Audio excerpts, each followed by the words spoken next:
Hello, everyone. It's great to be with you in this digital space we call Fireside Chat from Kincardine United Church. In this space, I talk about current issues from a faith perspective, mixing in a bit of humor, some song, and lots of images. So let's start with some humor. Those of you who watch these Fireside Chats know that I love puns. For those who have dogs and may have trouble training them, at least you are not experiencing this conundrum. And here is a microscopic pun. For those who are fans of the Eagles, who knew their lyrics could be so prophetic? Many of us are eating out much more post-pandemic, some with unanticipated results. The movement called No Mow May has been great for pollinators. However, puns can still sneak in.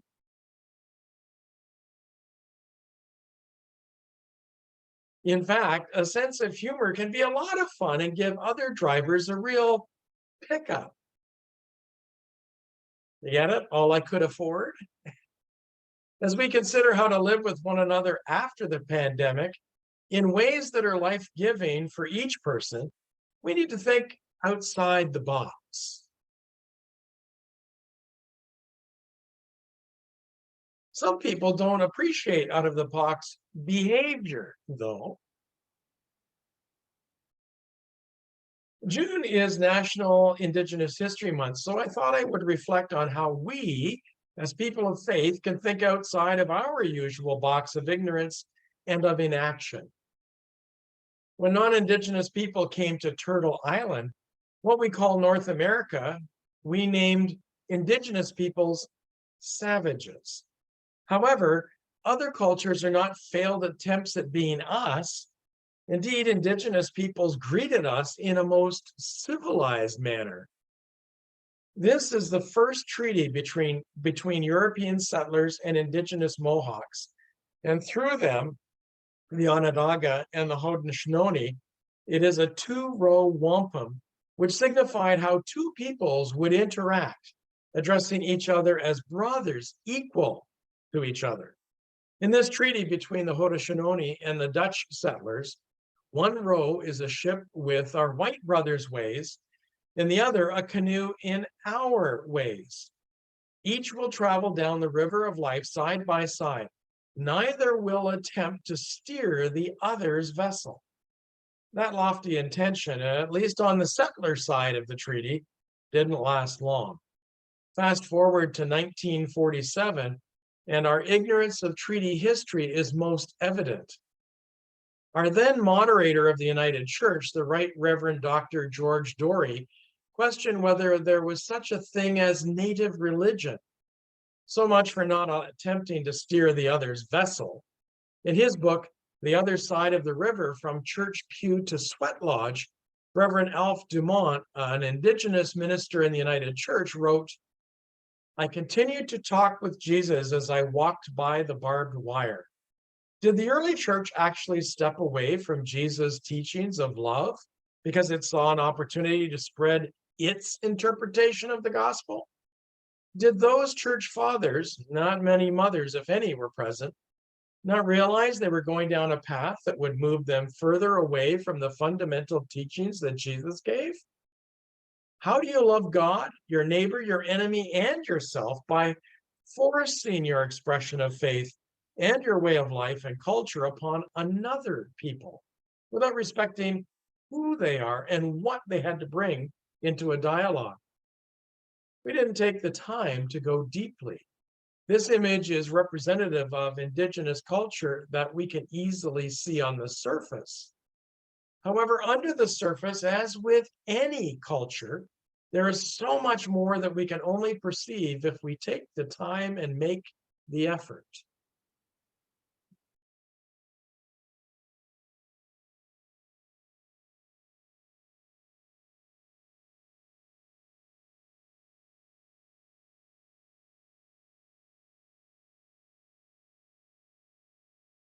Just soak in all of that background.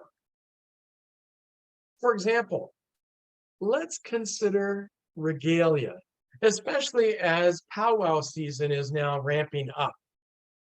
Pieces of regalia are significant to both personal and cultural identity. They tell a story, transmit heritage, and serve as badges of honor. Regalia can reflect an individual's connection to their ancestors, family members, and clan. The materials used and their style or aesthetic can also represent specific indigenous nations. Making regalia is a deeply personal and labor-intensive act that reflects the complex craft patterns and skills of indigenous artisans. In fact, one of the primary benefits of the potlatch gatherings, for example, were that oral traditions were shared. It was a place of nurture for youth, a place of community building between clans and tribes, and a place of trade that enriched everyone. Another tradition that fostered deep relationships with the ancestors was the round dance ceremony. The round dance used to be a very serious ceremony at one time where the family conducting it would call their ancestors back from the spirit world. In each family, there was a person that kept the family bundles for this specific ceremony. It would be brought in and was placed on a stand like an altar. However, in another example of the Two Wampum Treaty being violated by non-Indigenous governments, the Bagot Commission from 1842 to 1844 made the following recommendations. Control over Indian matters be centralized. Children be sent away to boarding schools, away from the influence of their communities and culture.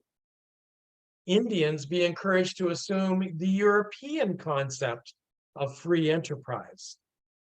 Institute a land registry system where Indians could sell to each other, but not to non-Indians.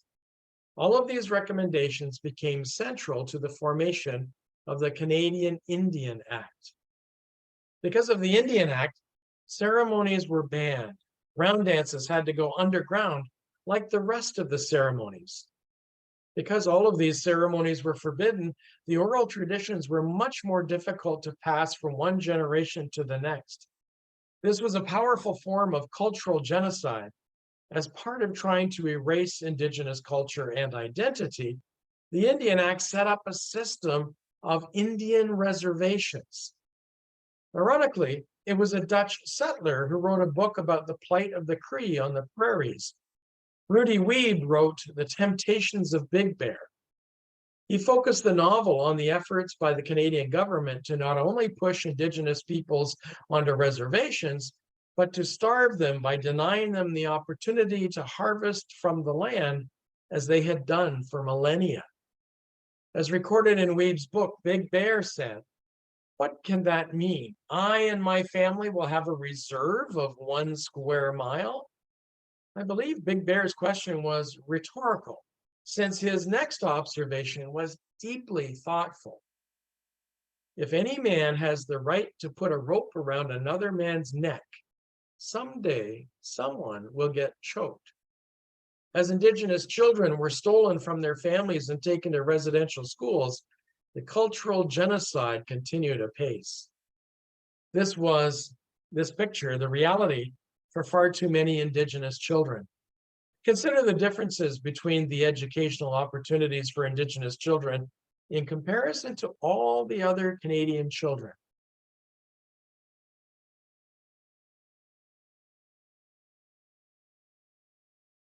It certainly brings the genocide home, doesn't it? The harvest, multi-generational trauma. Generations of stolen Indigenous children no longer knew their culture, their traditions, their oral history, their collected and shared wisdom, their languages, or their own identity. In fact, because of the privation and abuse they endured, they didn't even know how to parent because that was stolen from them too. Multi and intergenerational trauma, indeed. This is the environment within which jingle dress dances and regalia came to be. When Jalen Wolfe dances in her red jingle dress, the red signifies the dance is for murdered and missing Indigenous women and girls. Let me share with you the story of how the jingle dress and its dance came to be. So the story that is shared is that the dress was first seen in a dream.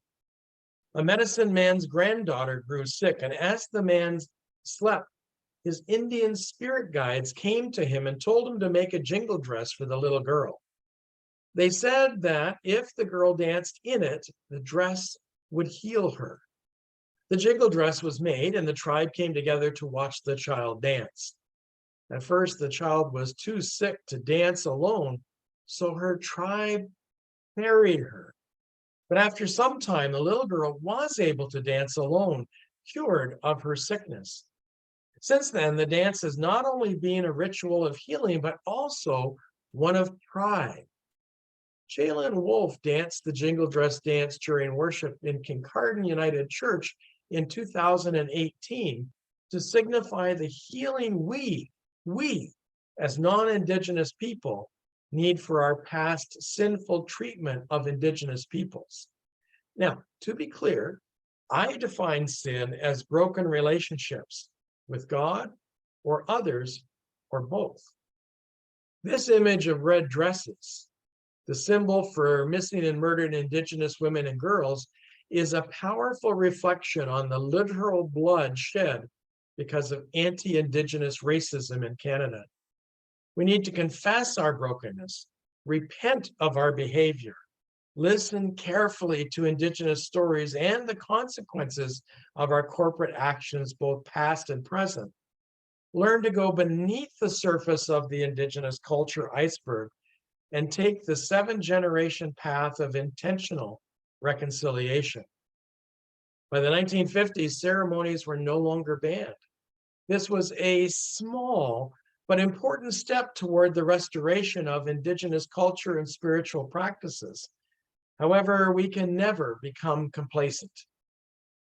The Indigenous artist who created this image of women wearing a garment comprised of pictures of the murdered and Indigenous women in her nation wrote powerfully, "I don't want your lowered flags or your orange t-shirts. I don't want your thoughts and prayers.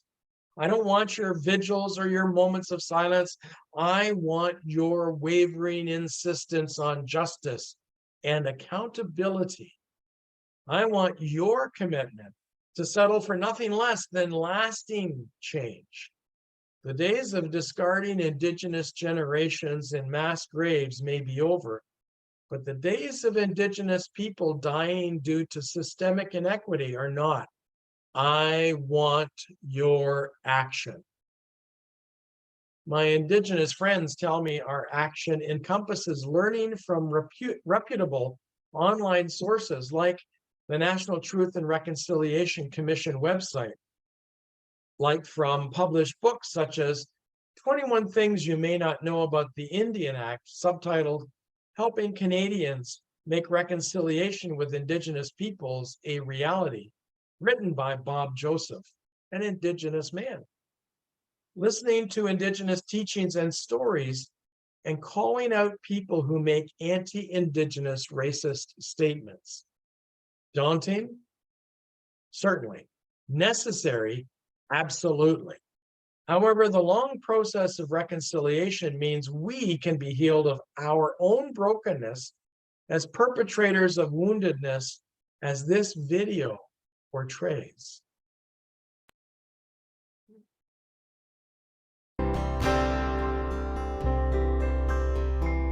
Thought it was enough to say I'm sorry. I wasn't there, you know, it's kind of easy to forget it. I thought you knew that I was sorry. But hey, you know it wasn't me, I didn't do it. But you said, these scars you see are real. These wounds, they must be healed. You said, I wonder if you knew broken too. You're broken too. So wake up, it's time to raise our voices. We walk, we gather in the circle. Stand up till justice is rejoicing. Our hearts lead to reconciliation. Sacred conversation, reconciliation with all of our relations.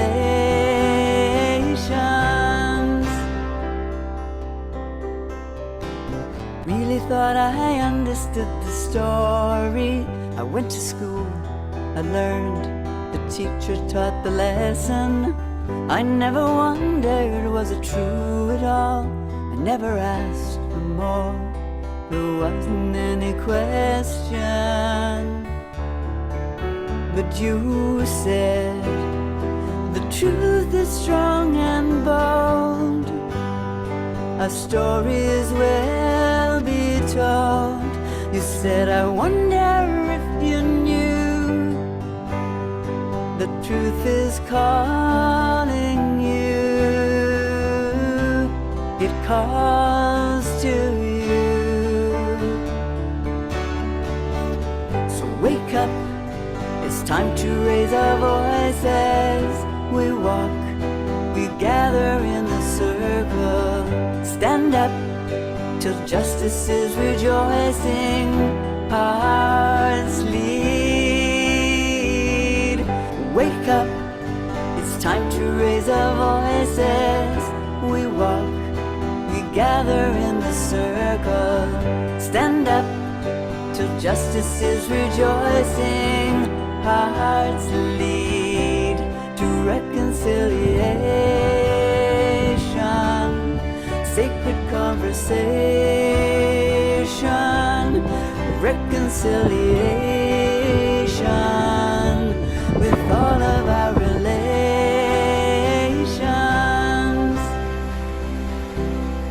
Reconciliation, sacred conversation,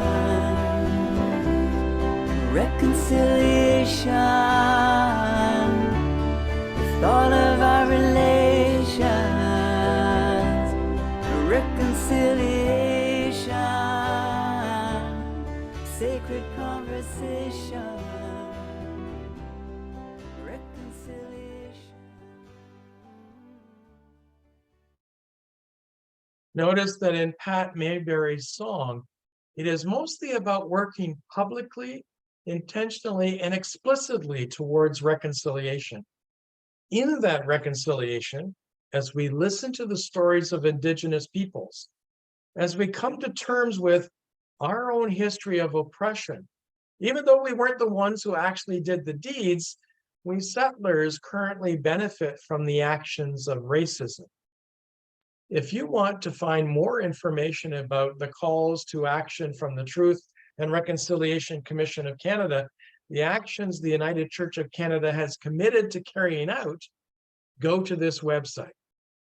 We also need to work at rescinding the Indian Act, but keeping Ovid Mercrede's wisdom as former national chief of the Assembly of First Nations, when he said in 1993, will we still need the Indian Act once our right to self-government is recognized and our treaties are implemented? We would like to see the government fulfill its responsibilities to us, not shirk them by repealing the Indian Act and pretending that is the end of their obligations to First Peoples. Within the United Church of Canada, we have a similar path of obligation. This is Joyce Johnson, the minister at Cape Croker United Church, an Indigenous woman of deep wisdom, who graduated this past weekend from the Sandy Solto Spiritual Center and will likely be ordained in the United Church this fall. She is part of the continuing wave of Indigenous leadership to which we must listen. Our current moderator, the Right Reverend Dr. Carmen Lansdowne, posted this picture just this past weekend. She writes in her post, "In a few days, delayed in posting, but I couldn't be more thrilled at the election of the Reverend Mary Fontaine as moderator of the Presbyterian Church in Canada. She is also an Indigenous woman, which means that now the Presbyterian, Anglican, United, and Lutheran churches are all headed by women, a first in Canadian history, I think. Also, it means that of the four of us, two are Indigenous. Shaping up to be a good year, Canada. Hashtag UCC can. Hashtag deep, bold, daring. Hashtag ecumenism. Hashtag women's leadership." So there is room for hope, for we are people of hope. We are learning from our mistakes and learning how to lean into reconciliation, not just through our words, but through our actions. I pray that it may ever be so. Thank you to Judy Zarubik, who ensures that all of this technology does what it is supposed to do. After this recording was made, Terry Boyd or David Skinner uploaded this video to our YouTube channel. Thank you to each of you. Otherwise, this part of our ministry wouldn't likely exist. Let me leave you with a medicine woman's prayer. I will not rescue you, for you are not powerless. I will not fix you, for you are not broken. I will not heal you, for I see you in your wholeness. I will walk with you through darkness as you remember your light. As we leave this digital space, may you remember your light as you act for reconciliation. Bye.